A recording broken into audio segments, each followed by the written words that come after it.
Boom. Awesome. There it is. All right. Let me go ahead and pull up our little PowerPoint to get us started.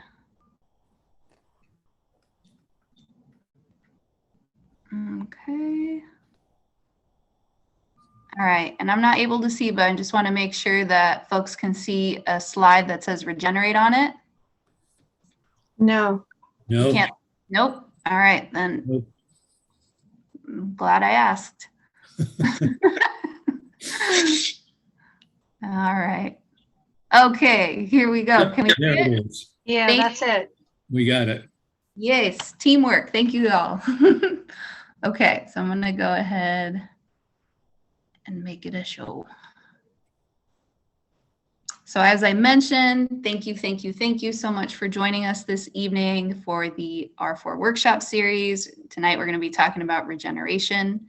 And the elemental teacher, for folks who have been with us, we've kind of touched on different elements and how they kind of play into these different themes.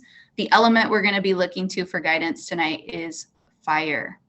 So really thinking about reclaiming right relationship with fire, that spark of illumination. If we think about it in more metaphorical, kind of poetic sense, that guiding light. So I want y'all to hold that. And again, the R4 workshop series is an offering of Transition US and our Regenerative Communities Design Lab. And the R4 workshop series is being offered as a learning journey to help prepare us for the week of action that we have planned for October 10th through the 16th. So that will be kicking off on Indigenous Peoples Day. I'm also really excited to share our page on the website where you'll get more info and you'll be able to actually pledge an action or a project for that week. And the week of action is an offering under the Regeneration Nation banner, ecosystem of communities building a regenerative and just future now. So to get started, I wanted to offer a poem that's also being featured in the latest edition of the Regeneration Nation magazine. If you are on our newsletter email list, you will have received that today, and with some beautiful art and offerings edited by Transition US staff member Gabby. This poem is called Whole. And yes, it was written by me. There's something missing, a big picture that feels too heavy to carry alone. Can you help me pick up the pieces? Can we put ourselves back together? Bearing witness to fragmentation, fear, and distance, reclaiming our wholeness is the resistance. Tears are prayers to ancient seas. The stars are guides to expansive possibilities. Spirit guiding us back to the soul of the earth, bearing the fruit of life's cosmic procession. Rooting myself in the truth that I feel flowing through the soles of my feet. The earth is not outside. We are being held. Our mother has been waiting, reminding us to see ourselves in one another, calling us to repair the rupture, to tend the wound. We are healing, weaving new realities.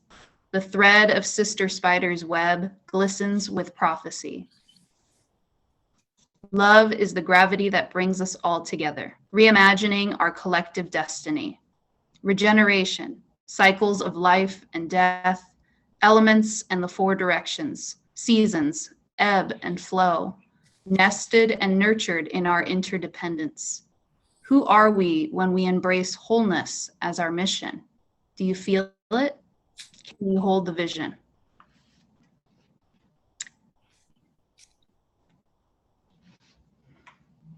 When we started this series, we made it a point to talk about the importance of belonging. I want to acknowledge that each and every one of us, again, are coming in to this space from different contexts, different experiences, different passions, different skills. But We want to create this web of relationality and belonging, reminding ourselves again what lies beneath our feet, that truth that unites us. This is also a quote that was included in the Resist workshop from Robin Wall Kimmerer of Braiding Sweetgrass. For folks who have not read, please do. And this is a reminder of rebuilding our relationship and connection to the places that we call home and that we feel in community with, naturalizing ourselves to place. To become naturalized, I really love this line, I'll read it. To become naturalized is to live as if your children's future matters, to take care of the lands as if our lives and the lives of all our relatives depend on it, because they do. Again, a reminder that within this room, we have collective wisdom, genius, creativity, vulnerability. We have pain and purpose here, and that is important.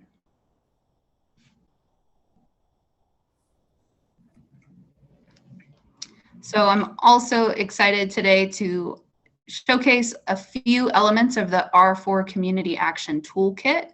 I want to make sure that we save time for our guests today, so we're going to have a brief overview, and this will be sent out. And for folks who have been asking for the recordings, those will also be included with the toolkit. But I'm really excited to share this with you all. So this is one of the opening pages and kind of an anchoring framework for all of this work, that we are all living within ecosystems of relationship, and to really honor that rootedness, to reclaim those relationships. It provides us with a whole new vista of possibilities and potentialities when we really are able to sink into the nestedness of these various layers in which we find ourselves.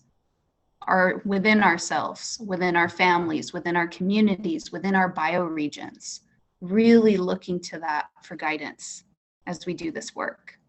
And I also want to showcase that within the toolkit, you're going to find all of these wonderful links, which are all live and will take you to some wonderful videos and resources to help you think about your approach to this work and what kinds of projects and activities you might want to get started during the week of action, or deepen if you have existing work that you'd like to return to or reinvigorate. These are some of the key tools that will be highlighted within the toolkit. Reflection as practice, mapping, which is much more than just putting a flag on a map. It's also recognizing the relationships, recognizing needs, recognizing assets at a personal level, at a community level, and at a regional level. And those are the layers that we focus on throughout the toolkit: personal, community, and regional. Reflection, mapping, data, which is not just a string of quantitative measures. It's also reminding us that our stories are powerful data. And being able to interact with our place and with people in different ways provides us with new information that can help us with reimagining what's possible. Praxis. Praxis is just a fancy word for action, but also coupled with reflection. So you'll see that the reflective practice and taking theories into action through praxis is critical in this work. Being able to observe patterns and maybe thinking that keeps you stuck, or insights that are brilliant and that you need to share with others. These are all really important pieces that can work together in a synergistic way. I also want to highlight that we will be having another gathering coming up, the Interdependence Roundtable, where we'll continue some of the conversation in a much more open format and really tap into kind of our creative capacities as a group. We're going to have some more offerings leading up to the Week of Action, again, October, a few months away. So stay tuned for that. I'll also be sharing a link to register for this event, and I hope you'll join us. So we're entering the portal again, the R4 portal of what is possible. When we resist, we repair, reimagine, and we regenerate. So some highlights from the various workshops: resist. This quote, I think, just speaks volumes in terms of the key ideas that we highlighted during that workshop. True resistance begins with people confronting pain and wanting to do something to change it. One of the most vital ways we sustain ourselves is by building communities of resistance, places where we know we are not alone. So we can do that directly on the ground in our communities, and we can do that virtually and have an extended kinship network and support system for ourselves. And I want to give acknowledgement to Bell Hooks for these words and this wisdom. The R4 workshop series, as a reminder, is built off of and informed by the Resist and Build framework that's used by groups like the U.S. Solidarity Economy and the New Economy Coalition, of which Transition US is a member. So not only do we have to stop the bad and be mindful about interventions and actions that can prevent harm, we also need to build the things that we love and that we believe in. And resisting the bad can often create new kinds of spaces in which to do that building work. New vistas, again, to imagine new possibilities. I also want to highlight the Just Transition framework that was put together by Movement Generation. And I think this also speaks more deeply to the work that we're trying to invigorate, moving beyond the extractive economy into a living and regenerative. And for folks, if you're able to mute, that would be helpful, just so we can avoid some of the feedback in the recordings. So moving beyond the extractive economy, moving into the living economy, that's why I'm here. That's why I think a lot of folks are here, is like recognizing what is the work that we can do to take us to this place? And how do we do it together? How do we share best practices? How do we share our inspiration and our insights together? Reminder that resistance is beautiful, it's strategic. It's important to ask critical questions of what are you resisting, where, why, who will benefit from this work. And it's important to be grounded in clear values in terms of what does harm mean? How are you going to stand up and say no? How do you need to organize yourselves to be effective and make sure that these changes last? For repair, we ask questions about how do we artfully fix what is broken or in need of healing and repair? Doing that resistance work will provide us with insights and opportunities to take a look at those things that can be healed. Things like reparations, land back, working to transform systemic injustice at a local, municipal, and regional level, repairing and upcycling material goods so that we prevent harmful waste streams from piling up, repairing watersheds, retaining the integrity of soil, healing ourselves and our traumas, choosing to transform conflict wherever possible so that we can have shared insights and clarity. Reimagine workshop was a really wonderful space where we tapped into our creative energies and had two amazing guests, Jasmine Coe and Chiara De Francesca. And these two artists spoke about their process and the power and the importance of imagination and kind of what it takes to maintain that space within oneself. We asked a deep question. We're like, what would the world look like if we were able to heal our inner child and our basic needs were provided for? How much more space would we have to really tap into our creative and imaginative powers?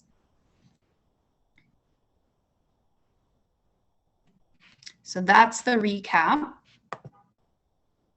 And I'm going to stop sharing now because I'm really eager to get into our conversation with Alex and with Diana.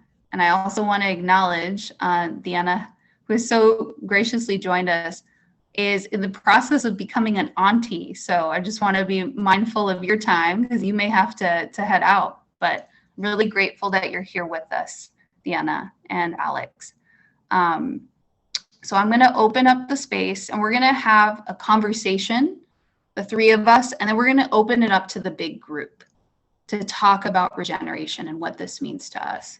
So Deanna, if you're cool with starting off, I just wanted to ask you, like, what does regeneration mean to you? What does it feel like?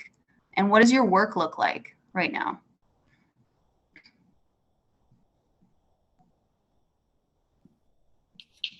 Yeah, thank you. Thank you for having me. I know it was like last minute, and yeah, I definitely in this process of becoming an auntie, and I'm really excited. I feel like it's great to have this conversation while like going through that process, just because I feel like, new life, and that's part of regeneration, especially since my family the past couple of years has gone through like a lot of death scares and like also some deaths. So it's just been like that full circle moment, and just having new life is like really yeah, just refreshing, I guess, and also very like transformative for me and like my family, and like thinking about like how are we breaking these generational traumas, and like how are we not continuing this with like this new generation that's coming, and especially with my sister's baby, just so excited for that. And yeah, sorry, I'm like just thinking about that the whole time right now. Yeah, regeneration, I think, comes with that of like embracing, I guess, like the rough transformation that comes from that, like kind of like a rebirth. Like those are always like very intense um experiences of like kind of just like completely your your current like reality is kind of being like questioned and being kind of like uplifted and like just like kind of overturned, I guess. So that's kind of just like different like journeys you're going through, and like that happened like to me for like the past couple of years, just like a lot of things shifting. And I know just like when we lived close to each other, we would always talk about this, just like our like current realities just being like constantly like challenged, and our thoughts being challenged, and like kind of like where we go from there, and what we build from there. So I feel like that's kind of like what regeneration um, means to me. And also just like in the work that I've like come to like organizing in. So throughout, like I was UCSB student, lived near Jess, and with Elvia, went to school with Elvia and Gabby, who I think are on this call. And I kind of came into movement through environmental justice organizing with Elvia, and we always just came to this question of like, why are we continuing on as like things are normal when they're like so clearly not. And I think that was like really formative for me when like through those movements, and then like when that question kept coming up, is like, why are we going through these like bureaucratic processes to like, organize for environmental justice? Like that's not even actually doing anything for anyone. It's just kind of like these DEI inclusion initiatives and stuff are just like kind of to make the university feel good, and still like students' needs aren't being met. So I guess that's kind of like where I came into organizing with Uprooted and Rising. I was able to attend a talk at UCSB when Hawaiian elders and Kiai came from the Mauna, and gave us a talk at all the UCs, and were coming down and visiting and like telling us about how the UC was involved in basically like a colonial project that was desecrating the Mauna, which is a very like sacred site and sacred ancestor to Hawaiians. So that's kind of where I came into moving through organizing in a very intentional way, and thinking about like just like deconstructing the way that I was thinking like very linearly in organizing of like, okay, what's the next step? Like, oh, like we need to reach out to this person and this, like just really following yeah, like Hawaiian like leadership and being very intentional and like grounded in protocol, and especially like when like talking about like regeneration, I feel like we were Morgan, my friend, is in this call too. If y'all see her, we're both part of the UC Divest TMT campaign, and the um, Hawaiian elders, Uncle Liko and Auntie Lalani, they gifted us the kalo plant, and the kalo plant is a sacred ancestor to Hawaiians. And like, I was thinking today about regeneration, and I was looking at the kalo plant, and I feel like the kalo plant is like embodies like regeneration and how it's like served for Hawaiians as a major food source, and like especially for like the food sovereignty movement, like that has been like destroyed by US imperialism and global tourism and capitalism. But the kalo plant, you take the cutting off of the kalo plant and you can like repropagate, and it's a really starchy vegetable that is like very filling. um, and yeah, so just I was thinking about that earlier today too, and just thinking about how like the only way forward to a regenerative future is really being like grounded in like the land back movement, and like especially for like ancestral knowledge over like regional and local geographies that we're a part of. So really just being grounded in that work, I think, has been really important for me, and just like thinking about colonialism as like really ongoing. And that's kind of how I came into work with UNR. And now I'm um, I'm employed by them through doing communications and grassroots fundraising. So yeah, that's kind of like a little bit about me and the work that I've done. Thank you for that, Deanna. And yes, Deanna is a dear friend, and I remember those days in Isla Vista where we would sit and just have these amazing conversations, and just thinking about how that was regenerative. I think there was one time too at my house where there was a circle of folks just sharing their like life stories, and how powerful it is to have spaces like that where we can get to know each other in a real and relational way. And so it's my pleasure to introduce you, Deanna, and Alex to each other, because you're both focused on this food sovereignty work, and I see a lot of alignment in terms of how you approach this work and your life. So Alex, I'm going to toss the question over to you. What does regeneration mean to you, and what does your work look like right now with Fresno Barrios Unidos? Thank you. And yes, I think before I get into that question, I have to just give like a brief, I guess, conversation on, the issue as seen, by me. And just something I wrote, a while back, to kind of like address a lot of the problems that we have.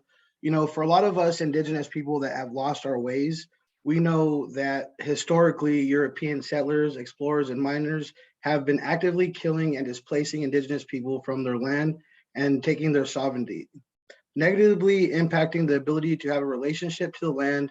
As a result, Indigenous people and their descendants, like myself on this continent, have been taught to fear or forget our Indigenous customs, identity, and culinary customs, which has led us to sickness, disease, diabetes, and both high mortality and suicide rates.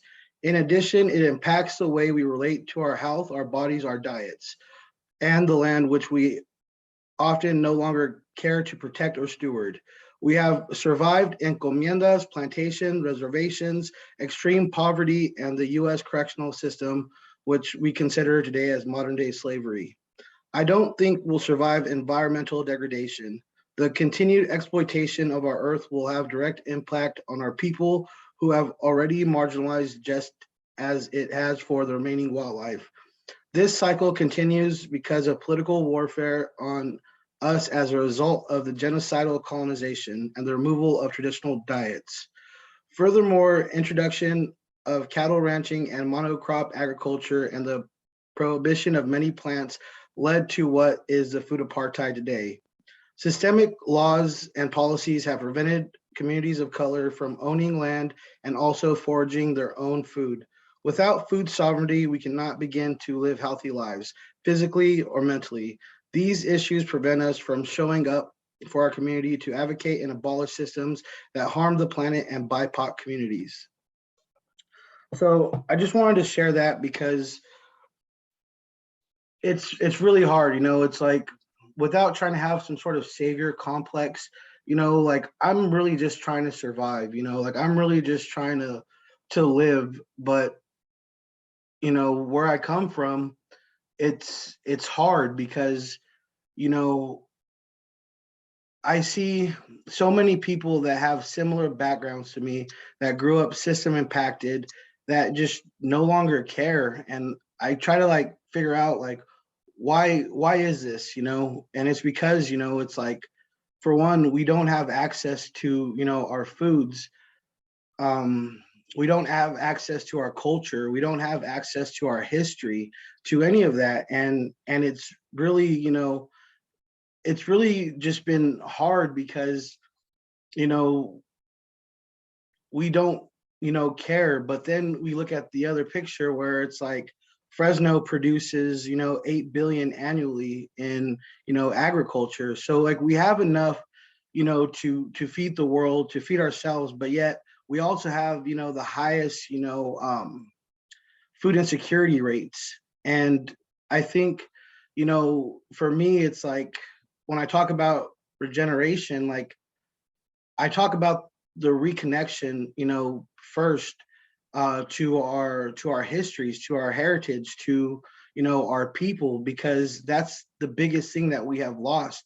We realize that we have, a power, but, when a lot of, our, people don't even identify as indigenous, they carry a Hispanic label or a Latino label, or labels that have been created, not by us. It's like, it's hard to see ourselves, as land stewards. And so, like, for me, the biggest thing is connecting with the community to, understand, the history of, like, why all this is happening, and trying to empower them and advocate for them to start, eating healthier, because we waste millions of dollars, but yet, none of that food comes to us. So like, how can I start taking care of them so they can start taking care of the planet? I think, for me, it just starts with, the food. And I can't even like think, past that, because, I can't even solve that problem. Like, how do I feed them, healthy food, so they can make, decisions, that will be beneficial to, the environment, to the world,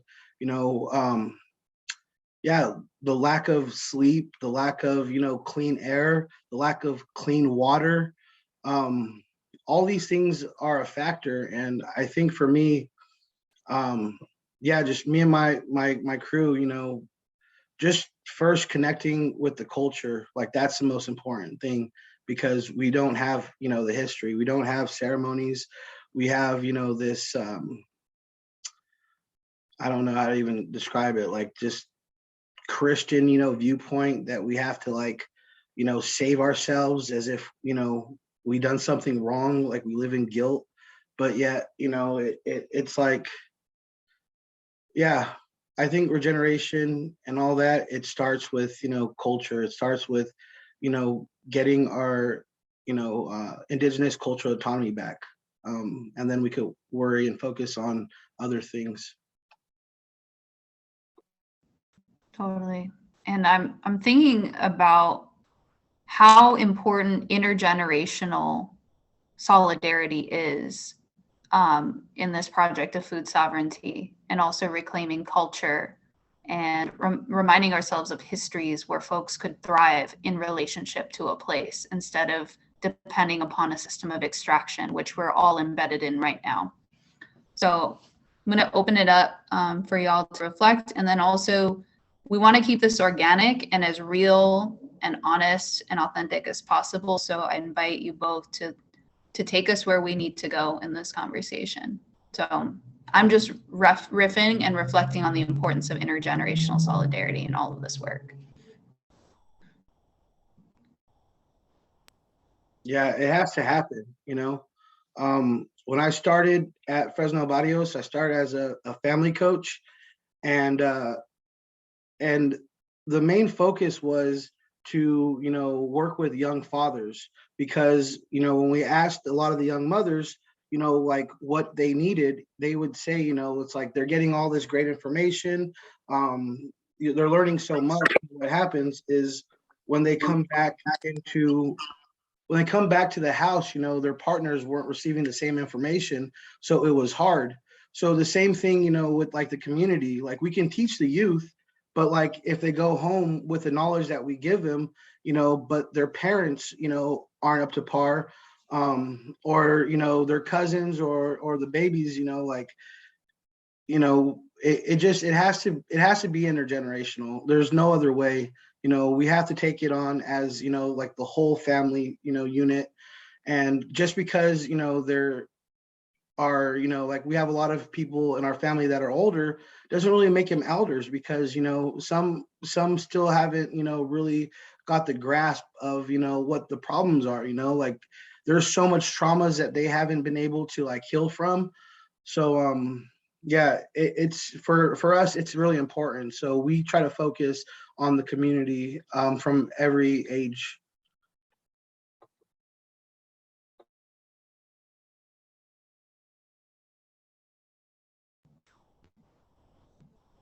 And yeah, Deanna, if you're feeling called to respond or offer a different reflection. Yeah. Yeah, definitely. That immediately like made me think of kind of like how in Uprooted Rising, we do a lot of work with like college students and stuff, and there's like sometimes like not much connection to like community members, and like how we're trying to bridge that gap between these students like trying to work towards food sovereignty and like defining that for themselves and for their like local context. And a lot of the times that comes like institutions like they like create these like silos of work like on purpose, so that students, it is not easy for them to go out and like reach out to like community. So I think like with UNR, like recently we've been thinking about like how we bridge the gap between like students who are organizing for contracts to be cut with like these big like corporate food industries, so that they could instead invest in like local producers, especially like Black and Indigenous producers. So there's been a lot of work and like a lot of energy around connecting them to like local farmers, and connecting with like local farmers in general, and like also providing like support to those farmers who may not like be well versed in like institutional jargon, and also like even nonprofit jargon. So I think like that also comes with like an intergenerational gap, because a lot of times these like producers and like these farmers are like long time like standing like farms that have been like lived through so much changes within the food system. So I feel like that also comes with like a lot of intergenerational organizing, because like sometimes I feel like as students we develop these like complexes of like as we like know everything, and like we're out here organizing, and if like people are saying one thing, they're wrong. Like I feel like that's like a lot of what I've experienced at UCSB, a lot of like toxic organizing in that way. And I feel like in UNR we're really trying to like bridge those gaps and like bring folks in that way, so that we don't like continue like these like power dynamics that are like created like literally by the institutions that we're trying to fight against, but at the same time like not creating those connections. So I kind of see that in that sense. Yeah.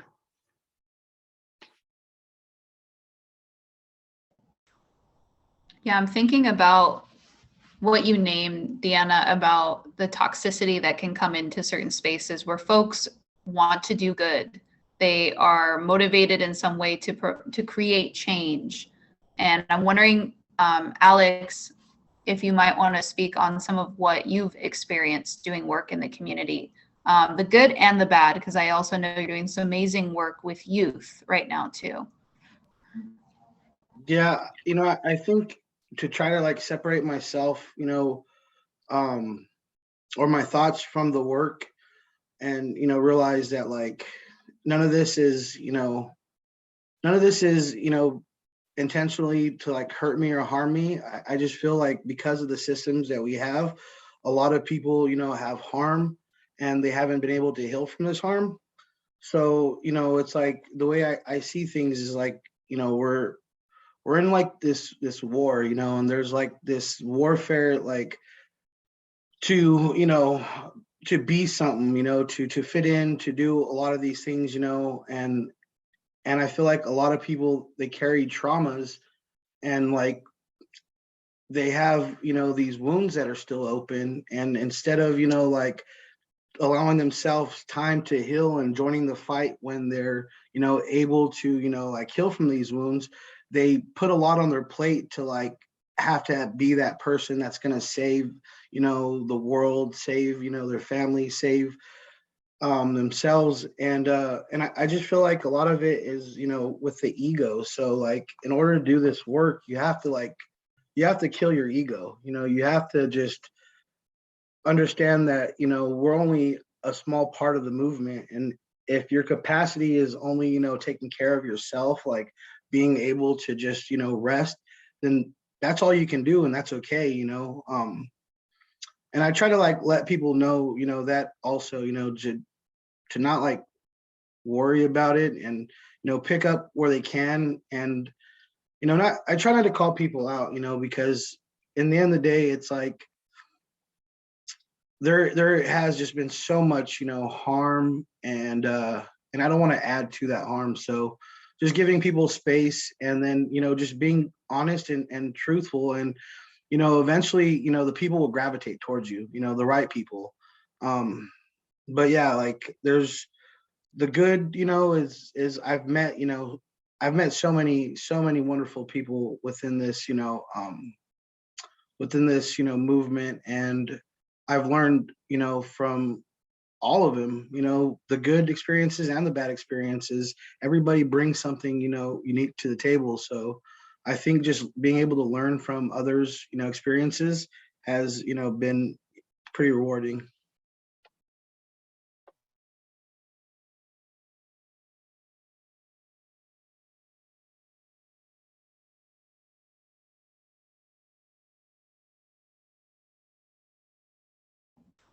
I'm just reflecting on that.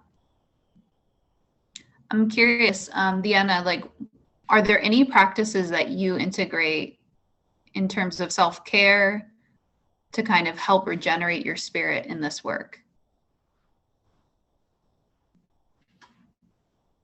Yeah, I think for a while I was practicing meditations, and also like reading. I think on usually I was taking like a lot of space on, since right now I'm living at home, and I feel like a lot of times it's like very hard to be in the place where sometimes you'd experience like a lot of harm. So I think like me getting out of the place that like my current like living situation and stuff, and like really tending to myself, and like usually that looks like um literally just like going to like a shop or like library and just like reading, and like really taking my time too with reading. I found myself rushing through books like when I started reading again, and I was like like just really slowing down and thinking through like everything that I was reading. I'm currently reading All About Love, by Bell Hooks, and I feel like that's definitely not something to rush through. And I found myself like that internalized like capitalism, just like rushing, being like, oh, I'm like, I need to like get through this book type of thing. And I feel like that's been very helpful, and like also like unlearning like certain like thought patterns that I have, and like just like really like it comes clear like my self-doubt like negative thought loop, like when I slow down that way I can like really call it out and see it, like when in like the work day like I can't really see that because I'm like moving through so fast through things. So that's definitely something that's like helped me, and also just like reconnecting with friends and just like reminding myself of like how loved I am from like my community, even though that we're so like far away from each other. Because like my friends are all over, all over. So it's just so hard sometimes feeling like very isolated um, from other folks that like we have like alignment in like what we want to do with our lives and our daily lives, and just reminding myself that I have that community, because a lot of times it could be very isolating. um and I guess like another thing too is um like just doing like fun things like with friends. Also like went to the beach with folks from the UC Divest TMT group, and we like met up in Santa Barbara, met up with like Uncle Lico, the elder who gifted us the kalo, and just like learning a lot from him too. And it was a really beautiful time to just like be in the ocean. And it was the first time I realized like I haven't been outside very often, especially working a remote job. And just like getting to stretch out my body is really important, and like spending more time in my body is something that I like want to like dedicate more time to, because I feel like I spend a lot of time in my head. um so that's something else like that definitely want to start putting more into my practice. And I guess the other thing too is I've been um going to the farm, the Three Sisters Gardens in Sacramento, and connecting with folks, like building my community here. Like I think that's been really healing for me, since like after I left Santa Barbara, I was like, oh, I don't really have anyone here in Sacramento, back home, and just like making that like first step to reach out to folks here so I can like build with folks here too. Because I think for the longest time I was like, I don't like Sacramento, I don't like the people here.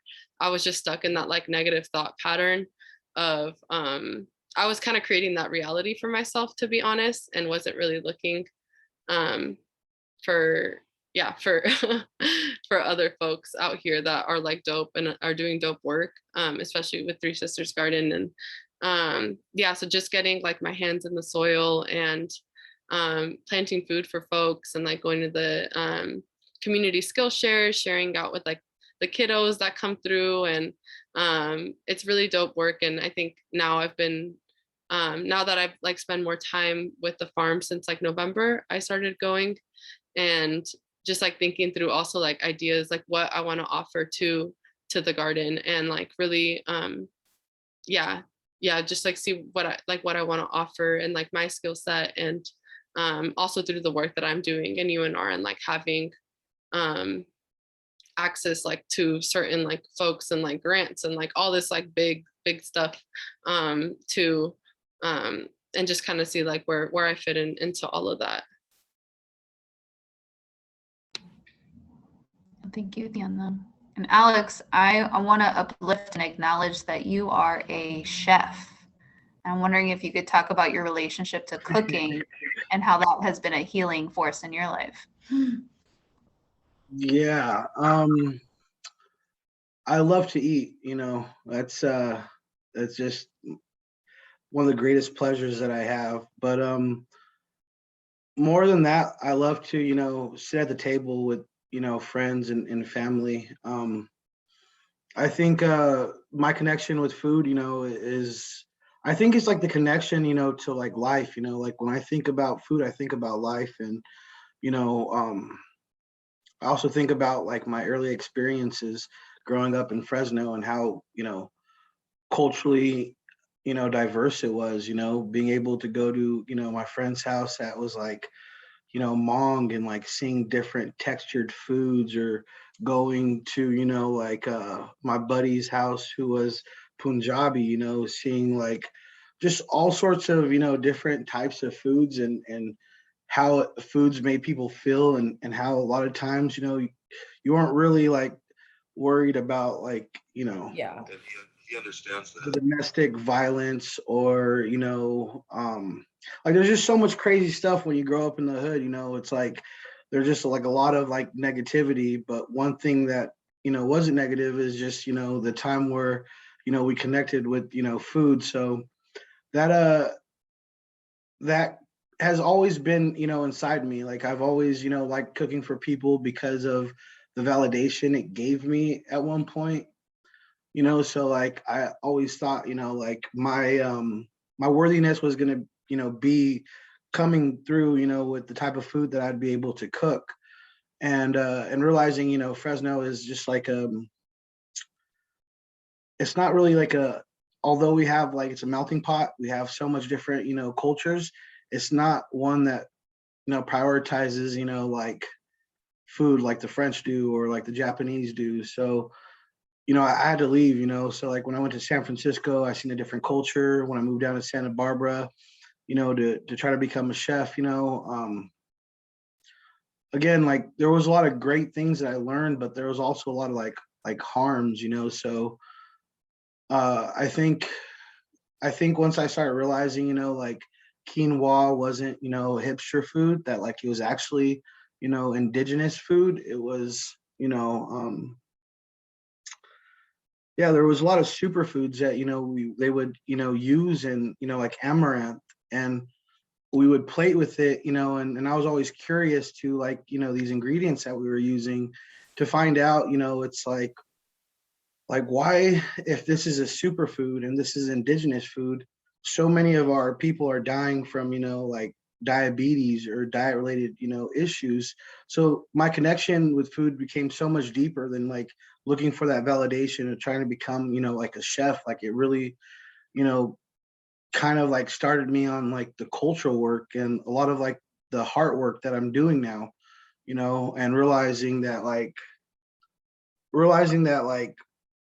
they took our food away, like on purpose. And yeah, like it was an eye-opening experience. If it wasn't for the food, I wouldn't be here today. So yeah, food is just, for me, it's life.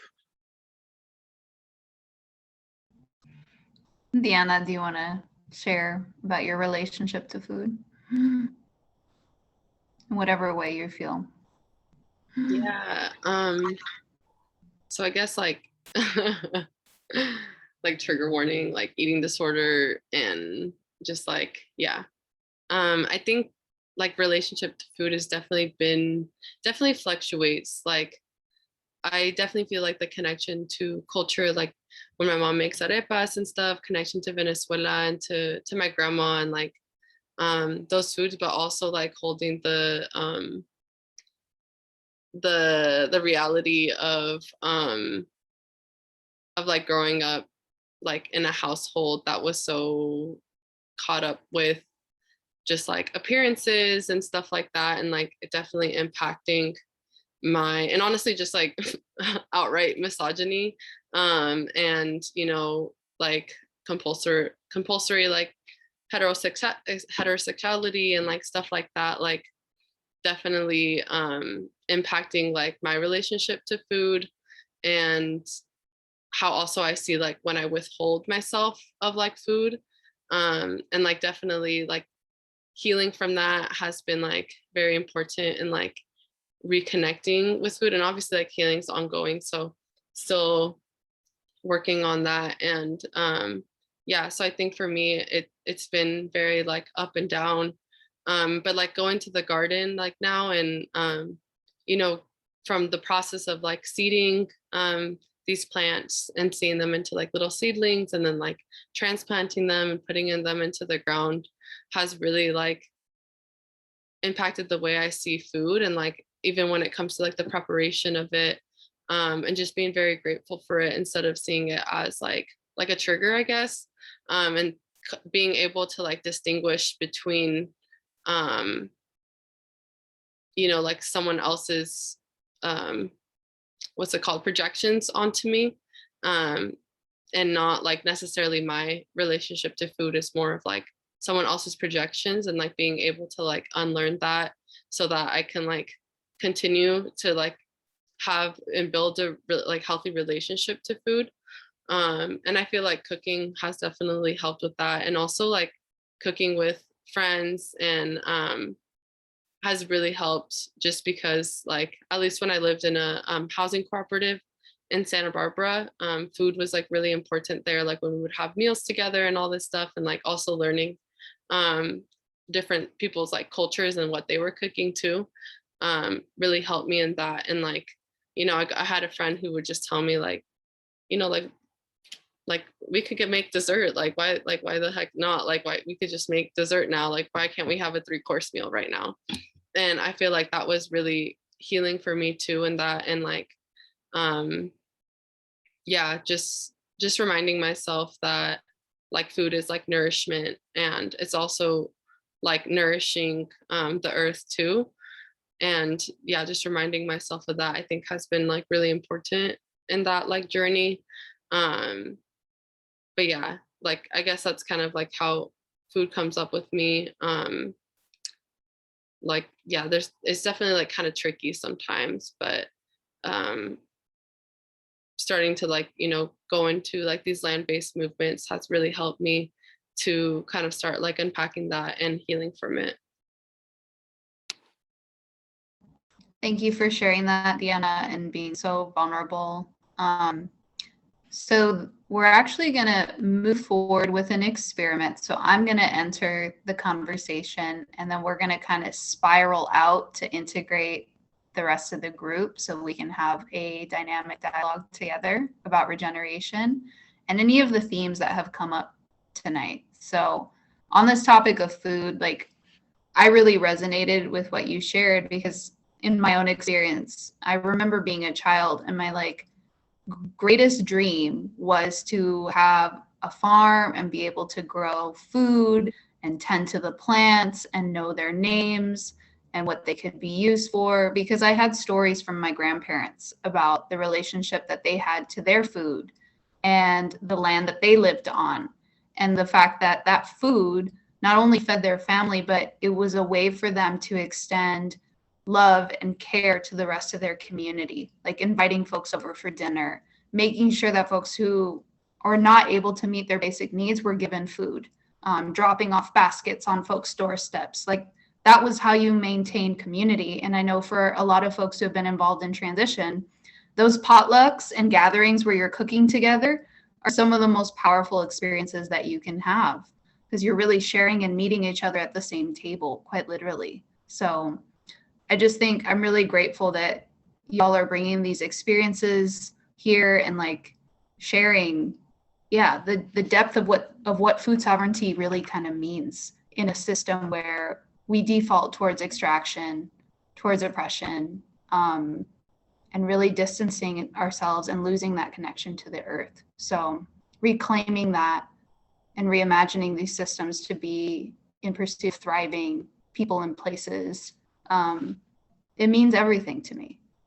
And I think a lot of us are here on this call because it means that much to us as well. So I would love to spiral in someone who is feeling called to share about either what regeneration means to them or reflecting back anything that spoke to you, based on what Alex and Deanna has shared. And Alex and Deanna, feel free to add in other thoughts and reflections as we move through this next piece as well.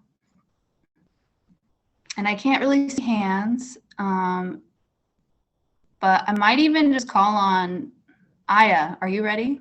Who's going to hand up by Poyam? Poyam, please, Poyam. I'm sorry I couldn't see you. Thank you. I've been outside listening while I'm working, so I'm a little out of breath. But thank you for coordinating and cultivating this conversation. It's really beautiful.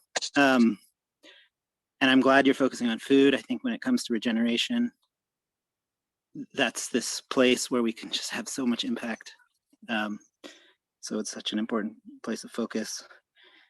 And I also want to thank you and the speakers for your humility, and acknowledging that there are these places that we can't see, these things that we don't know about ourselves, these parts that aren't healed. Because I think that's this crucial part of this work where, we often think of the regeneration or even the repair work as something that's happening external to ourselves. We're doing these projects or involved in these networks or communities doing things, but I'm seeing that there's this real reflection, and I'm not the only one, obviously, seeing this, but that the work that we're doing on ourselves is reflected in the repair that's happening in the land, and that we really aren't separate. You know, we think of ourselves as being broken or lost somehow and separate from nature, and how do we find our way back? And I've been really blessed over the last 2 years in this crazy portal that we've come through, to come to this realization that what if, and I think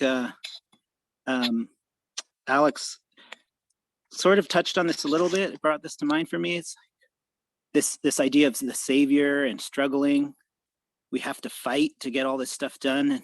And this question came to mind, and it really freed me in a lot of ways of what if nothing's actually gone wrong? What if things are exactly how they're supposed to be? And the reason why we do this work is not because we have to struggle and fight for what needs to be different than it is, but what if we do this work because it's beautiful and enlivening and rejuvenating, and that there really is enough for all of us, but we are limited because of the constructs that have been placed in our mind, you know, from birth. We've been indoctrinated with these ideas, and that part, that's what's really blocking us, not these external things that we think are blocking us. So I just want to thank you guys again, because this is a really beautiful conversation. And and Deanna, I want to, and anyone else who's in the Sacramento area, I want to invite you to join the Source Directory. It's a bioregional resource directory that's focused on regeneration and resilience for the Sacramento River watershed. It's the Source Directory because Sacramento River is the source for like 80% of California. So it's an important watershed to protect. And that includes, you know, doing things for humans as well as the nature in the watershed. Thanks. Thank you for that beautiful reflection, Poyam. And if you have any links or resources to share, please put those in the chat, or yeah. I did, I'll put it in again. Okay, thank you. Aya, can I pass it to you? Yeah, can you hear me? Yeah. Okay. So I think about, I mean, you know, it's funny what Poyam was saying, that we don't need too much. I've been backpacking since I went to college, and that's always kind of influenced my thinking of what my basic needs are, you know, and how actually it could be pretty simple. I mean, it's, you know, the energy part is always complicated, but warmth. Anyway, but the basic needs. And I think about some of what you were talking about, you know, food sovereignty and which I work in that area too. I'm on a board for an organization called Common Vision that has been planting fruit trees and orchards throughout public schools in California, and really trying to provide food through the public school system, and trying to, you know, educate and inform the next generation of how to make food and relate to nature. And I think about what we're trying to do here, which is to build a movement. And what does that movement, you know, look like? And I think about Gandhi, I think about Martin Luther King, and how, well, I think about Gandhi in particular, because I think I heard that he spun cotton as a, you know, economic protest. And I think making food is our form of protest and supporting our the basic needs of future generations that will have to fight this toxic system. And we have no choice but to speak up at this point, and to empower, you know, people of probably my kids' generation to be able to really resist and do the work. I mean, it's right now, it's like, even right now, it's a privilege, right, to resist. And so it'll be even harder. And so I do think about land and how that is, you know, how we can provide food, medicine, and lodging to those that will need to fight the system. And so, yeah, I love being part of these conversations. So thank you for having it. I feel like we're on this state of metamorphosis, and we're all kind of in this state of not knowing. And I think it's important that we go through it. And open those kind of daylight those wounds in a way and share so that we could really see that we are not all that different. I don't know how to get there yet, but we'll get there. I feel that. And I'm wanting to go back to something that Deanna had brought into the conversation, land back. And this point, Alex, that you made about returning to culture, reclaiming that relationship and relationality. I'm wondering if y'all had any thoughts to offer, and if any other folks in the group had some reflections or ideas, but I'm going to pass it to you, Deanna, if that's okay.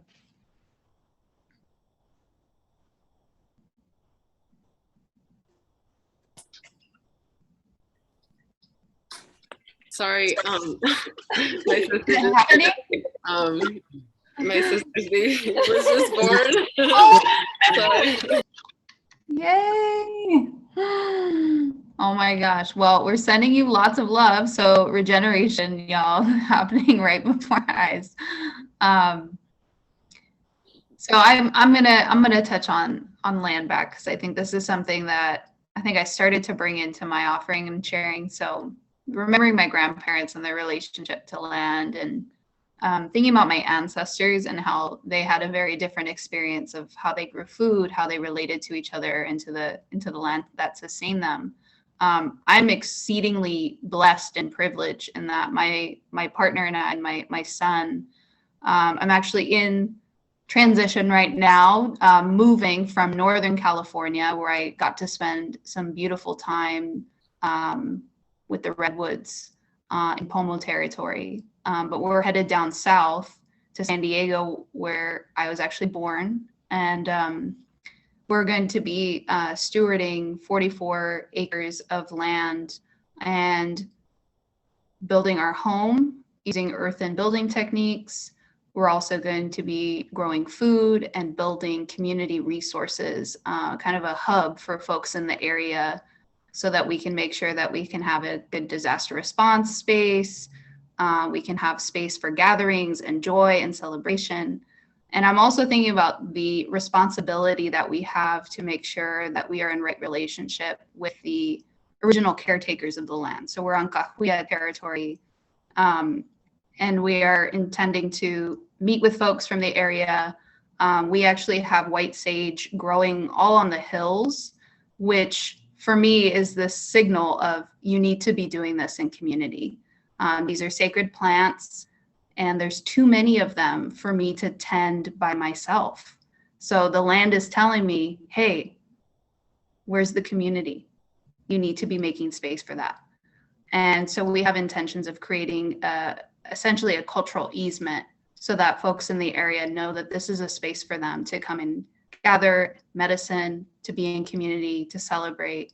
And that's how we're choosing to proceed with this idea of owning land, which we're operating through the existing system and realizing a dream. At least on my family, it's been held for many generations, of just living in that right relationship with land. So I wanted to share that, and I wanted to see if you, Alex, had any thoughts on land back. I know when we talk about land back, a lot of people get nervous thinking that, we want to take, their land and giving it to somebody else. For me, when I think about land back, I think about just giving it back to, the earth, giving it back to, nature itself. Nobody should own it. It's like they created borders, they created, all these things, and we see all the problems that happens, with it, but I believe the land belongs to the people, that work it, that, yeah. So when I talk about land back, it's first, giving it back to the earth, and then, asking, the indigenous people, or, working with the indigenous people to, get the knowledge that they've had. They had, all this knowledge, and within like, a couple hundred years, it was all just destroyed and lost, and it's like being able to, get the advice and see how we can, make a better future. Because like, I know, I mean, and I guess this is a great, time, because we talk about intergenerational, but like, I feel also, it has to be like interracial. It's like we have different, cultures, different, races, just all sorts of different types of different people here now. And we're always going to have that, so like, how do we move forward? And even thinking of what Poyam said, about, just like maybe, instead of like fighting, the old, like how do we create, like new systems, like I think that happens a lot. Like for me, it's like when we talk about land back, it's always in that context of like we're fighting or something, and for me, it's just like I'm not trying to fight anymore. Like my whole life has been a fight, like I fought, like I've been fighting just forever. So like now it's like I want to focus on creating the new world that I want to see. So again, like that's what also regeneration like means, because I'm tired of fighting. Like I want to have fun, I want to like create, I just create this new world. And I truly believe that, you know and what gives me hope is like I truly believe that this is all like the universe's way of like connecting, like, and if we can, if we have enough people that aren't worried about fighting with that savior complex, but just worried about like how do we network with one another to like see how we can, use our resources instead of compete for resources, and figure out ways that we can build new systems that works for our future seeds. But yeah. Love that. I'm gonna give some space to you, Deanna, but congrats. All good with mom and baby. Yes, they're so good. She's so cute. Aw. We were so happy, but yeah, definitely. I'll pass it to Morgan. I see her raising her hand.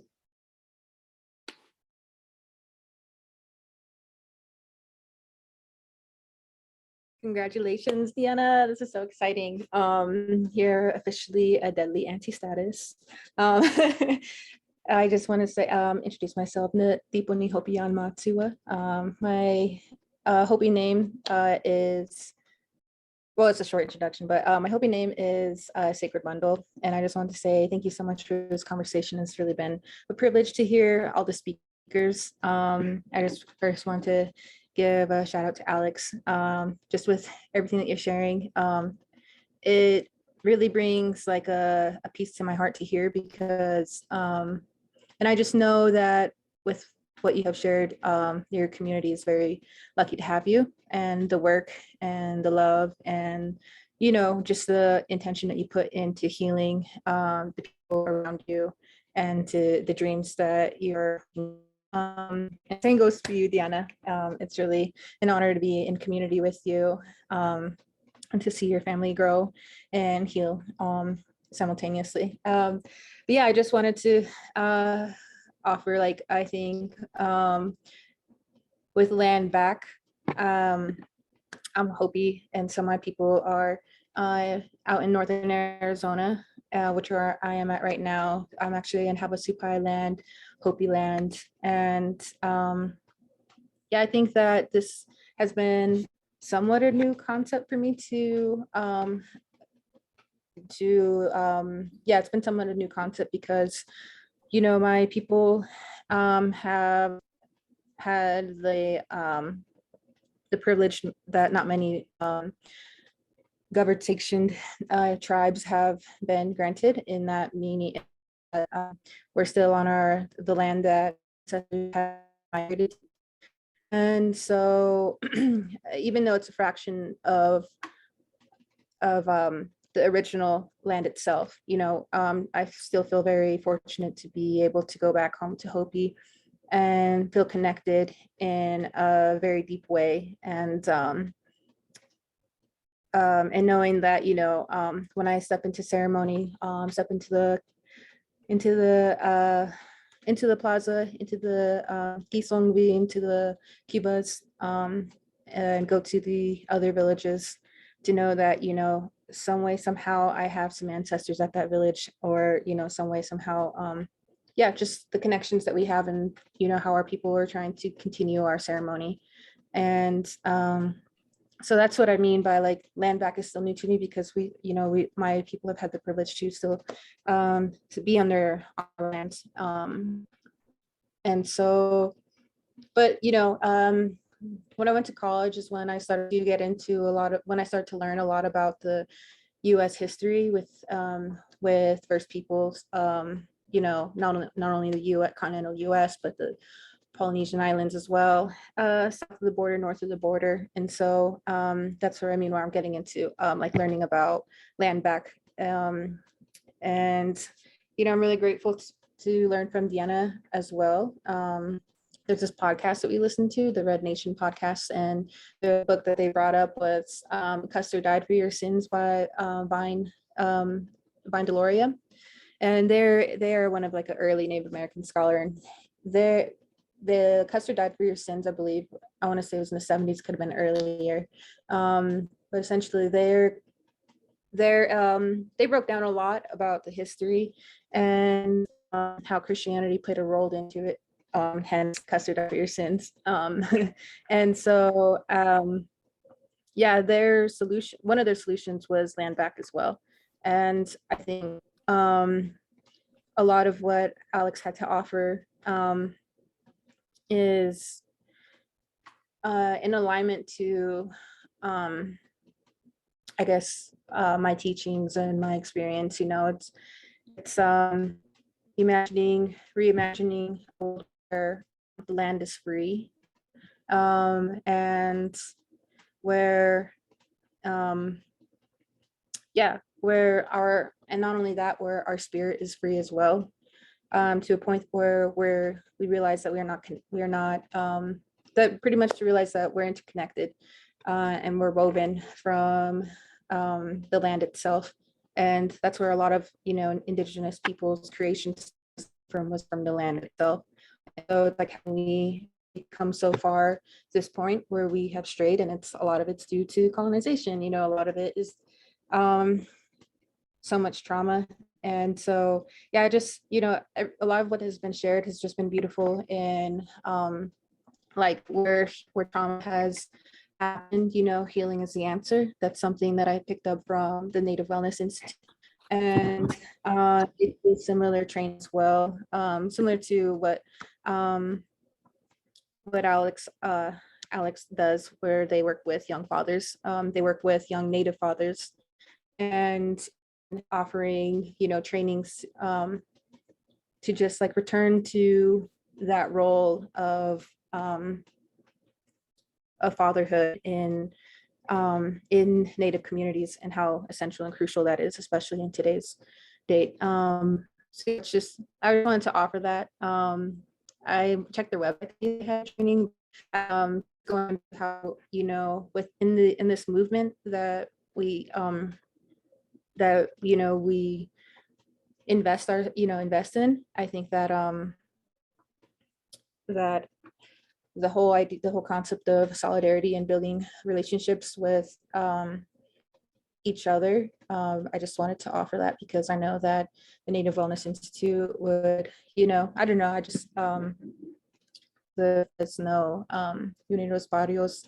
I think that some type of collaboration would be beautiful, especially with the indigenous peoples in Fresno. I'm not sure the land that Fresno occupies, but yeah, I just wanted to offer that, and thank you so much for out of my I don't know what that was, but thank you. That was real. Thank you, Morgan, for sharing. And I want to acknowledge Liz and Alex. I'll give you a shout. But Liz was asking if there's an organization that folks can give land back to And I think, Bonnie, you added in that a lot of these efforts are localized. So I also wanted to drop in the chat a really beautiful collaboration with folks up in Humboldt County called Dishkamu Humboldt. This is an indigenous-led community land trust that started off with a collaboration between folks at Cooperation Humboldt, their transition initiative, and leaders from the Wiyot community, and recognizing the need for affordable housing and also the need to return land to indigenous folks. So there is a program there where people can donate land back, and it will be added to the land trust where affordable housing will be built and maintained in perpetuity, which is really beautiful. So Grayate is another land trust project that's happening, and I would love to see more of these efforts mushroom across the country, because that's what we need, and they need to be kind of united in a constellation of efforts. And I really love the point that you made, Alex, about borders. The borders that we have around our states, the way that we classify cities, all of that was brought here. This is not of this land. So I think rethinking about space and how we relate to it, and looking to indigenous folks' leadership about how they related to the land and the different trade routes that connected folks is really important to learn that history. But Alex, I saw you unmute and wanted to see if you wanted to respond what Morgan had shared. Yeah, I just wanted to just thank her for her words. And we're on Yokutch land, but more specifically, the Choinumni and the Wachumni, I believe. And these are things I'm just, learning now, because, we live on this land for so long, and we don't know the original, inhabitants. But we also, I don't want to say we, but I'm also in connection with the Fresno American Indian Health Project in Fresno. So there's a lot of things that we're trying to do to get the community, going. One of my friends, Ashley, came up with the concept, from the barrio to the res. So just kind of doing certain types of festivals where we can bring art and culture back, as well as food.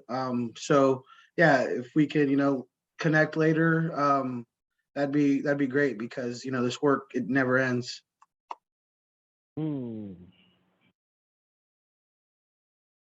Hey, I love seeing these connections happen. And I can't really see if there are any other hands up, but if folks want to chime in, this is the space for us to kind of lean into this opportunity to kind of relate to each other and surface what does regeneration mean to us, and what is work that we're hoping to either nurture or get started in our communities that really helps us to live into this regeneration. And I also want to echo some words that were shared with us during the Regenerative Community Summit last year. We had Lila June Johnston join us as a speaker, and she reminded us that this idea of regeneration is not new. It's not a new trendy thing to replace sustainability. It's something that has been lived and held by indigenous folks since time immemorial. And that's what we're trying to return to in a way, and provide space for that healing. Yeah. Timothy, I saw you unmute. Would you like to join the conversation, or Darlene? Okay, it's all right. Hello? Timothy, can you hear me? Go ahead. I can hear you. Can you hear me? I'm calling in because the connection. Can you? Yep, we can hear you. Can folks hear Timothy? Oh, okay. Yeah. I didn't mean to unmute, but yeah, I've been.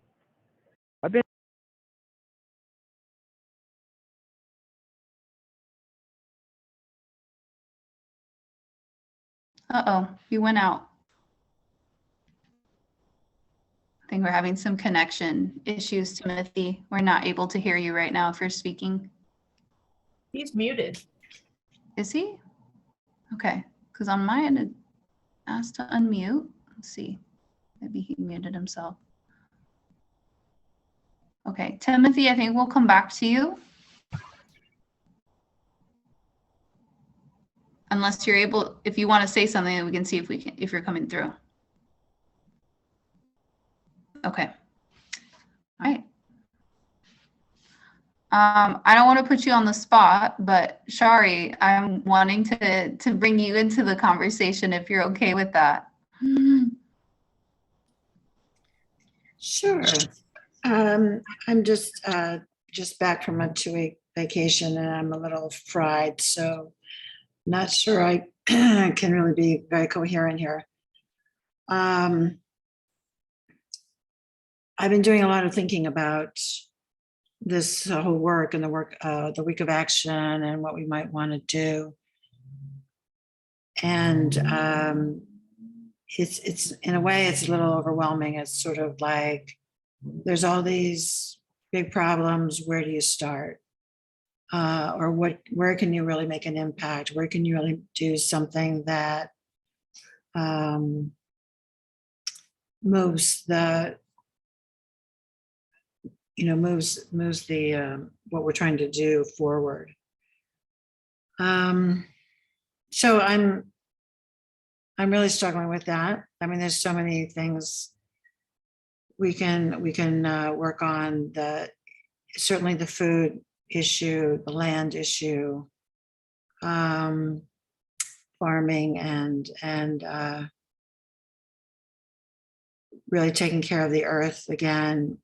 I was moving through Nebraska and seeing the farmland there was just painful. It was just so dried and lifeless looking. And then moving into places like Iowa and other spots where it was all green and really lush and beautiful. It's really a stark reminder of how much we need to educate people and show them that there's other options instead of the way it's always been done, which hasn't really produced the outcomes that we really want. So it's I think this is a very crucial time in our journey on this earth. There's a lot of new ideas, new energy, new possibilities, and so I'm really looking forward to seeing, to working with people and seeing what we can come up with to really make a difference and really make an impact. That's where I am. Thank you for sharing, Shari, especially, yeah, I want to let you chill and rest, and want to invite anyone else who has any ideas or reflections. But on that point of just like, where do we start, where there's so much work that needs to be done, there's so many different interests. And I know for me, when I'm in an organizing space and like there's a project, I'm like, let's go. And then there's so many different things that you can be chasing, right? So finding that ability to find the center and really hone in on what will make the most immediate impact in folks' material existence in their life and their spirit. I really come back, for me at least, to basic needs. Like, the problem in this country is that we do not inherently value life enough to say that you can have at least this to survive. I think personally, my own conviction, I think it's absolutely inhumane, this requirement that folks have to work to earn a living. And I'm echoing Buckminster Fuller, who's a systems thinker that is definitely very inspirational to me. But I think we have enough of the technology, indigenous technology, newer technologies, all of these things. We have motivation to do something different. So I'm going to leave it there and see if any folks have thoughts they'd want to put into this stone soup that we're creating. Just Poyom again. Sorry to speak twice. Yeah, I think that's really important. And I also, this is something that's been very kind of present for me. I'm in the middle of a transition right now, and it feels very uncertain. There's a lot of stuff I could be chasing. I need income. There's so many projects, there's so many things I could be doing now that I'm not sort of doing what I had been doing. And part of that question of like, what do we focus on it comes back to like coming back to this place within us, and it gets back to this part of like, well, that healing is so important, so that we can learn how to listen to ourselves and follow that little voice or that thread or that path that's sort of there if we're ready to listen to it. But it's hard. It's hard for me. Maybe I should speak for myself. And I wanted to, in the beginning of this call, I was really excited by your, the theme of fire that you started with. It's such a rich place, right? It holds such a powerful place in our culture.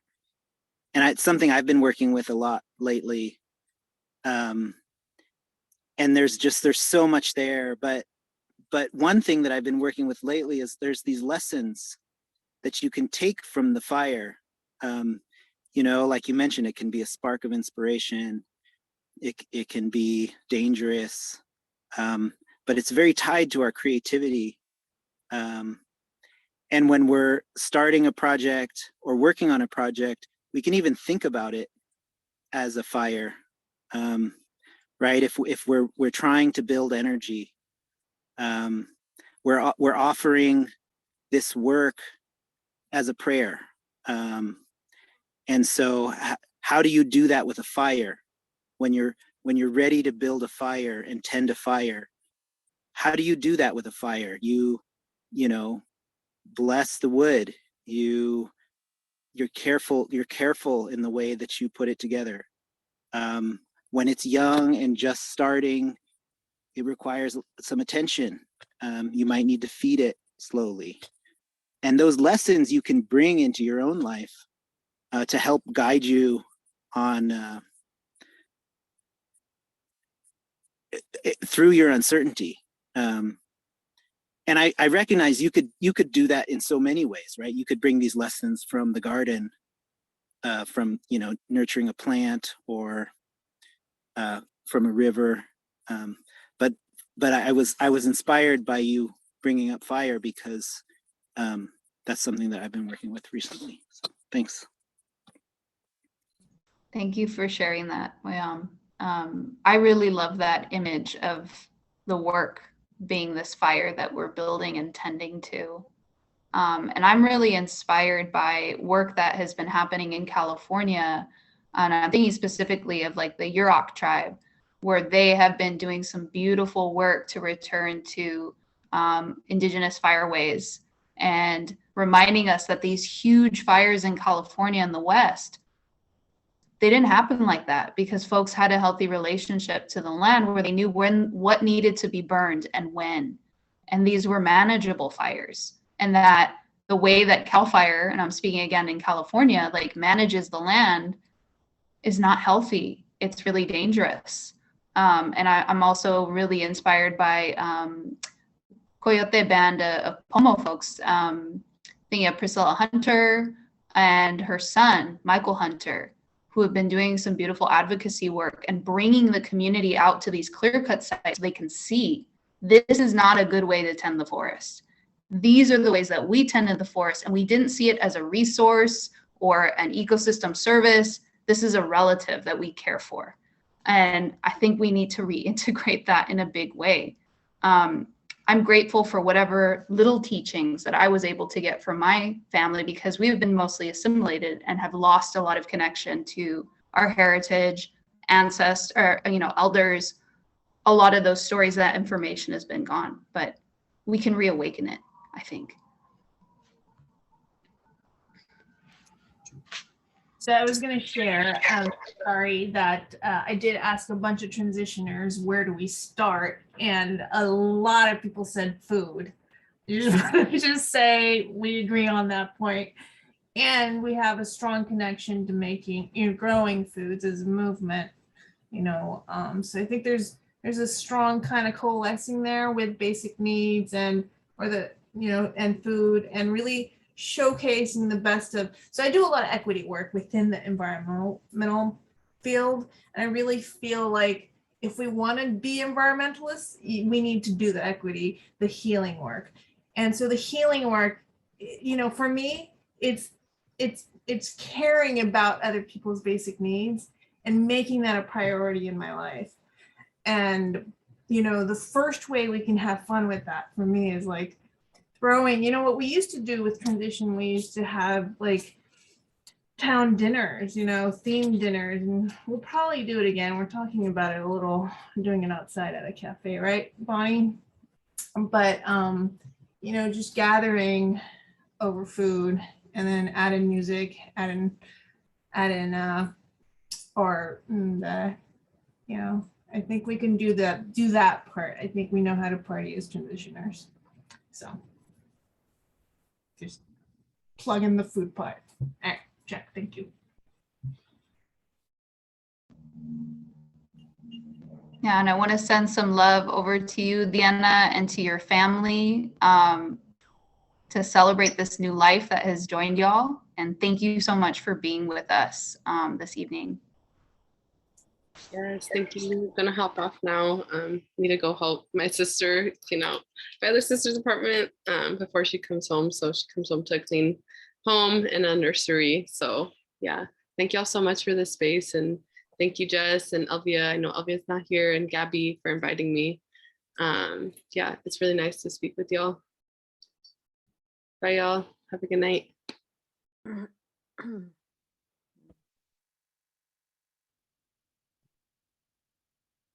Can I pipe in here? Please do. Yeah, go ahead. So I loved your intro, even though I missed the first few minutes, but when you were talking about repair, I think that's a great place to jump in as transitioners too, and especially with repairing our own wounds. Yeah, and it's like repair cafes, which I did one out here, that brought so many people together of all different walks of life. That was not political, and boy, was it fun. And so just incorporating the other repair aspects too would be a way, to bring things in.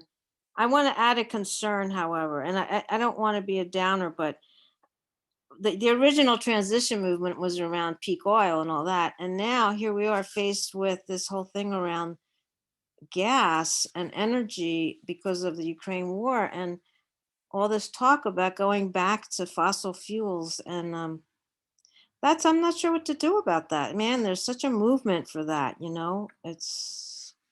so that's another one that's big, I think. Thank you. Yeah. Thank you for bringing that forward, Margaret. Yeah, imperialism is still going strong, essentially, and that perpetuates the fossil fuel extraction. I'll add another death machine that we've tied ourselves to. So looking to our own communities in terms of how we can build resilience, which is like the core spirit of transition, it just makes so much sense. I feel like that's why when I discovered that original, that YouTube video of Rob Hopkins, and I just remember being like, yes, this is everything that I've already been kind of immersing myself in and researching. And the conclusion is our communities are the ones best able to provide these solutions. And the question is, how do we influence these institutions, especially local government systems, that keep us tied to these systems? They're making decisions about what to invest in, what businesses to allow into our community. So we really do have to be effective organizers. And I think it needs to go beyond, we need to organize, at the scale that we are best able to, and we do need to push. And I think the scale that makes the most sense for me personally, and I know a lot of other folks resonate, is this bioregional kind of approach. Again, looking beyond the confines of these colonized ideas of how we demarcate space and our relationship to it. Bioregions remind us watersheds sustain us, our forests sustain us, deserts have gifts and lessons to provide us as well. How do we learn now to tend them in the way that they need? It's going to take an all hands on deck approach, is my belief. So how do we get good at organizing and then recognizing that transition is but one player in a larger movement ecosystem, and there is a lot of overlap. It was beautiful to see Morgan be like, hey, Alex, we need to connect and we can collab on stuff. That's the spirit that we need to be working from, is really looking at where we can meet each other and amplify our gifts and our skills and our experiences. I'll get off my soapbox, I promise, but I want to pass it over. I get all fired up. I want to open up space, and I also want to be mindful if folks are just in a capacity right now to listen and kind of process and integrate. That is absolutely valid as well. And I want to let you all know that we're going to be providing some more spaces to continue coming together, especially as we get closer to the week of action. And we specifically picked that week of Indigenous Peoples Days because depending on where you're located, there may be community already coming together to celebrate that. And especially looking at Indigenous folks and community, we need to look to their leadership and figure out how we can stand up and be effective partners and work in solidarity interculturally, intergenerationally. It's what we need. The floor is open for anyone else who would like to chime in, and go ahead. Yeah. I just wanted to add two more things that got sparked from that. One is there's a wonderful Native woman who lives near Chico, Ali Metters Knight, and she has been doing a lot of work around ecosystem restoration and traditional ecological knowledge. And I listened to one of her talks recently with her and another woman, Mel, who really helped me to like see another perspective, you know, talking about these native, you know, talking about food and food sovereignty, and, you know, a lot of what they work with is native food. And so talking about doing this ecological restoration, part of it is restoring these native foods and getting them to thrive again, not because we're going to eat from them next year or even the year after that, or even the year after that. But we want to get these things thriving and like our whole forest abundant, full of food, because we are going to need to eat these foods. You know, we do want to be able to eat these foods, and maybe we don't know how to make that transition right now. You know, maybe we don't have the infrastructure or the time to process acorns right now.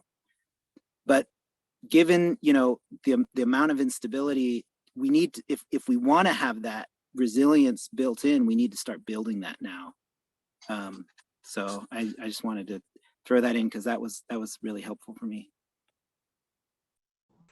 I think that's a good point. The best time to plant a tree is what, 10 years ago? So let's get started. Absolutely. I feel that. And I Morgan has her hand up. go ahead, Darlene. Oh, Morgan has her hand up. Oh, Morgan. Sorry, Morgan. Go ahead, please. Sorry, yeah. Yeah, I just wanted to offer that just with a question that was mentioned earlier to the speakers was how do you self-care? You know, what are, and I think that that's the greatest offering and gift that we can offer, not only to ourselves, but to those around us. And, you know, that ripples out to the world, our community and the world beyond us, because, you know, we can't, we got to be right within and the way that we move throughout life in order to have like a meaningful, and well, like, I don't know, you know, just to have a balanced way of being. And I think that the past couple of years that's just ring true, or that's been like a constant reminder. Like I just completed this 12-week massage therapy program, and it was very like life-changing and so reaffirming in the Hopi ways of life, because you know, this is a program that it's a small school, middle of nowhere, Colorado, pretty much, and the teacher, I was recommended by a student who had gone there, and our teacher is also the director. He's the only teacher for 12 weeks. And he had some, you know, other instructors come in here and there, but first few weeks, what I mean by reaffirming in my Hopi way of like upbringing is that he was telling us that this is going to be a 12-week of ceremony. This is going to be a 12-week of coming back home to ourselves. Because a healer, you know, if we're in the healing arts, that's what it was. It's called healing art. As healers, and in the healing arts world, the healer needs to know thyself. And I feel like that's what each of us are doing when we go out into the different areas of work that we do. Is we want to offer healing because we're just tired of the suffering and this pain, and we want it to end with us, right? And so I just wanted to offer that we really got to come back home to ourselves. And that's something that I really enjoy about organizing with Uprooted and Rising, is that something that Deanna brought up with like, we're shifting from this practice of calling out, the call out culture, to calling in. And if there's been harm done in our organizing space, we hold space to call in that harm in order to grow together in community and be held, held with accountability of like, we each come from like just seeing each other and really being held in that camaraderie. And so what I really enjoy about UNR is that like, there's this whole shift of really stepping away from this hierarchy that we come into a workplace with, like our bosses, and our bosses having higher bosses, of shifting from that hierarchy where we're all on the same level and we're all co-creators. And so with that, especially stepping back into the organizing space, I really realized a lot of stress that was put onto my comrades, my co-organizers, and this organizing work, it's a lot of weight on our shoulders, and we got to take care of ourselves. So something that Deanna and I were talking about was like, how can we incorporate in the workspace a place to for like, tending to ourselves, tending to our mental health, tending to our basic needs, and showing up for each other, because just pretty much circling back to, we got to be right with ourselves in order to offer the most and to each other. And so that brought me back to just hearing what William was saying, of like the way that my people plant.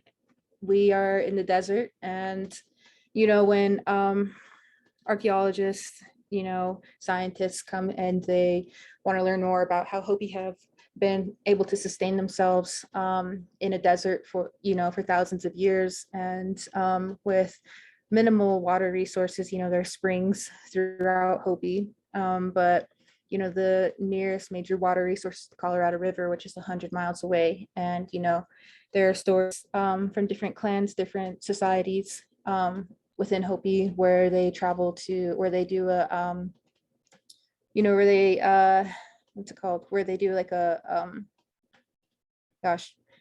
sorry, I can't think. Maybe I need to drink more water to think clearly. But where pretty much we, some societies would go, I don't want to say walk, but it is a walk, and walk to the ocean and gather sea salt, because that was needed in ceremony.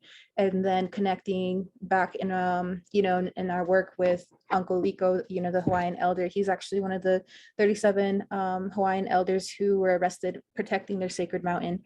And to be able to connect with him and share a story and learn from him, like when we got to meet up in Santa Barbara at the beach, that was my first time swimming in the Pacific Ocean, and he just knew so much about the water, and he just like read the water and was telling us, telling us how to stay safe. And, that's just a part of elders, is like looking out for the youth. And that's the main reason why they were the first on the line. They didn't want their youth to be arrested. All these elders, from the 40s, born in the 40s, all stood on their mountain, and they told, all of the young Kia'i, which are protectors, to stand behind them and to not interfere. And, with organizing in Kapu Aloha, that translates to sacred mauna, sacred conduct, you're going to listen to your elders. And so I think that's what brought me to the movement, was my connection to my own elder. Actually, my elder, who I was with at the time, showed me a clip of what was happening on Democracy Now! And then that just got me into following and learning more about it. Next thing you know, I'm organizing in the way I can, right? But it just takes me back to a full circle. Sorry, I'm a storyteller. And so, essentially, like the Hopi, we, growing up, my father, we didn't grow up on the reservation. We grew up at Grand Canyon, which is where I'm at right now. And so he was a single father of 3, and any chance he got, he would take us back home. And especially during the summers, on the weekends, he would take us back home to help him plant. And so it would initially, and they would, when you are being taught how to plant, these seeds that have been with your people since the beginning of time, these seeds have been given to us, by our Creator with sacred instructions.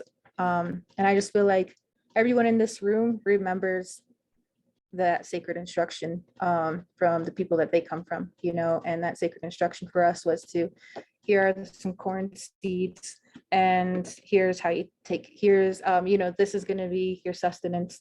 It's going to be like your grandmother. So much story, right? So much meaning behind it. And essentially, we were told, that if we wanted to live on this land, we had to take care of this land. And so that's where Hopi, peace, Hopi, when I'm asked what it means, I don't know, but I just know that, we're known as a peaceful people. And so with that, with the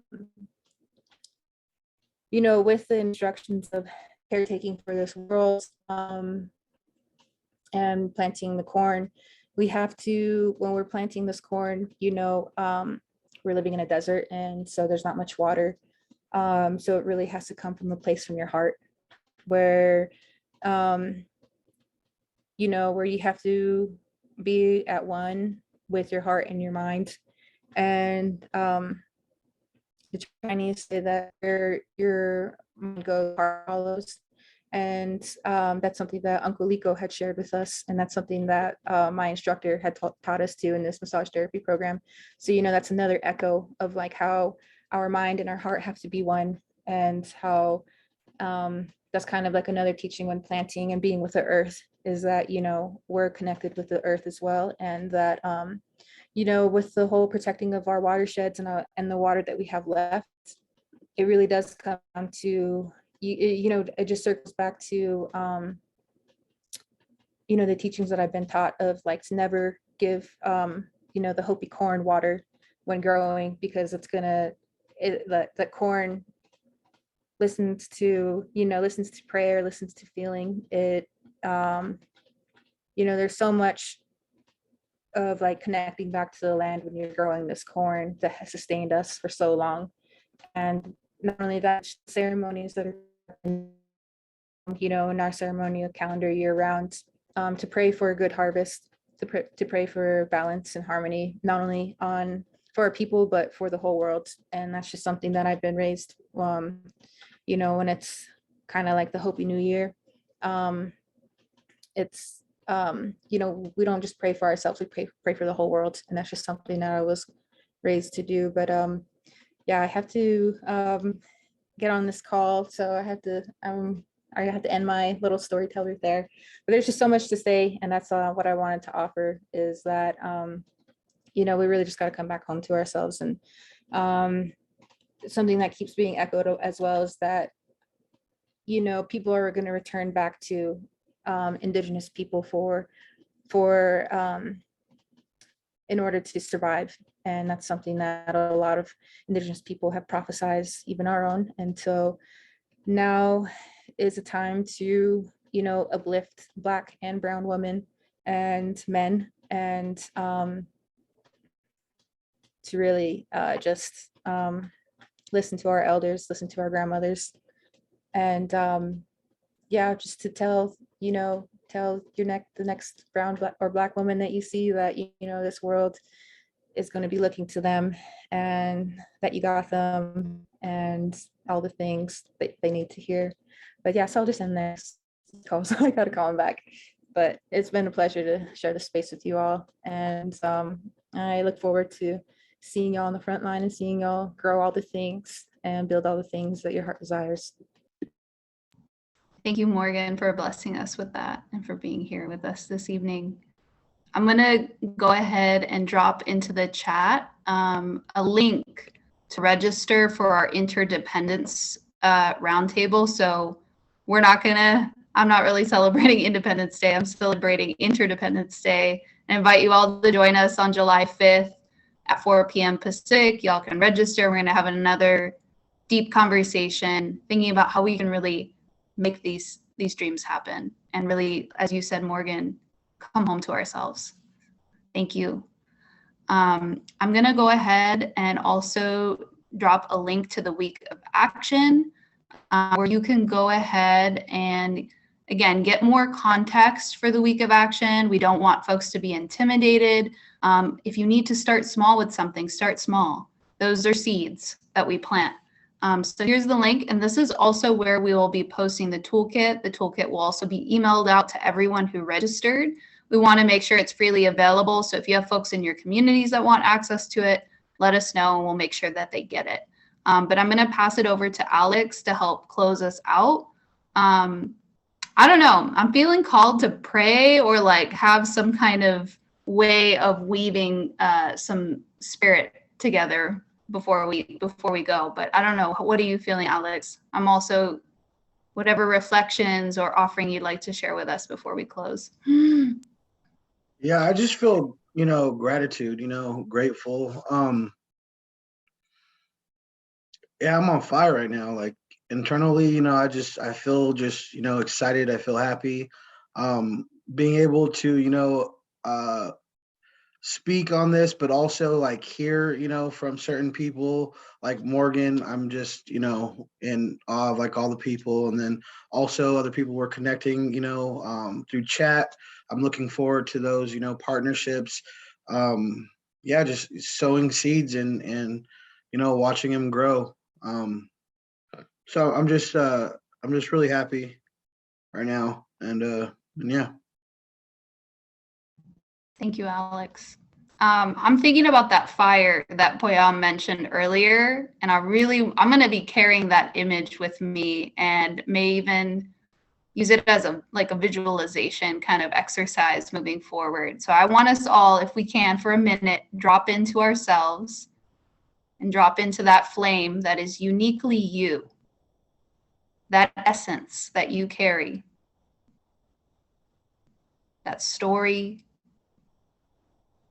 that expression of regeneration, because each and every one of us is regeneration. It's not just a thing you do, it's a way you be. So feel that flame.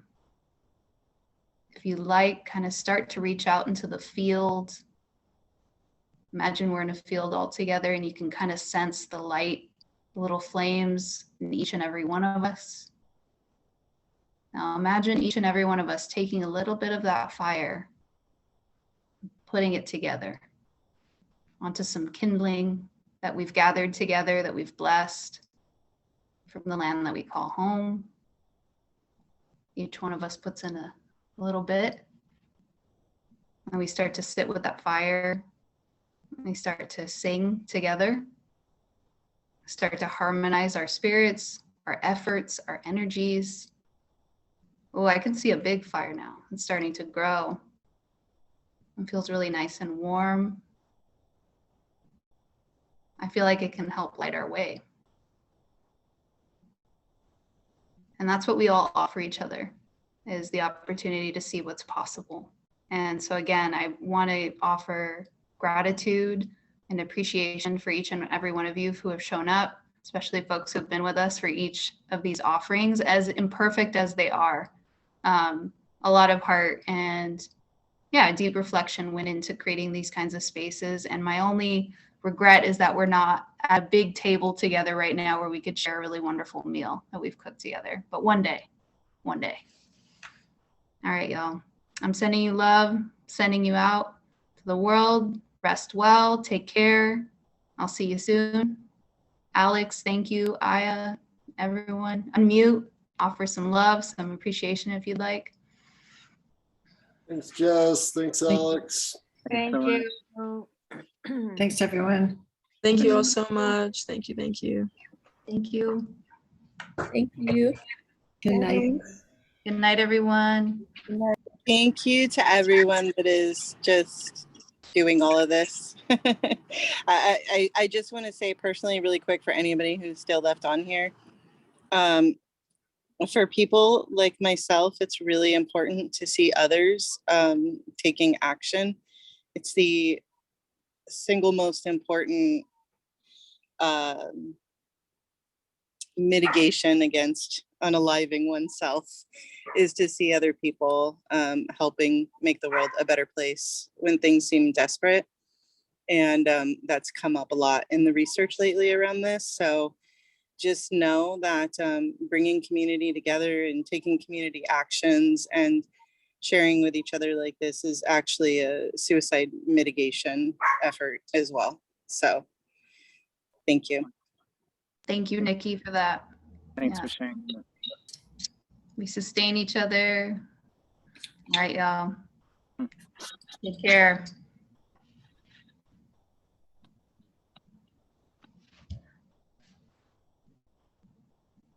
Alex, are you still there? Yep. I just want to send you some thanks. I'm sending you a hug. Same. Thank you. It was amazing. A lot. Yeah. A lot to digest. Lot to digest. And on that note, I'm gonna go get some dinner. Same. I'm like, shut the door. I'm actually in LA right now, so You are? Where? Westlake.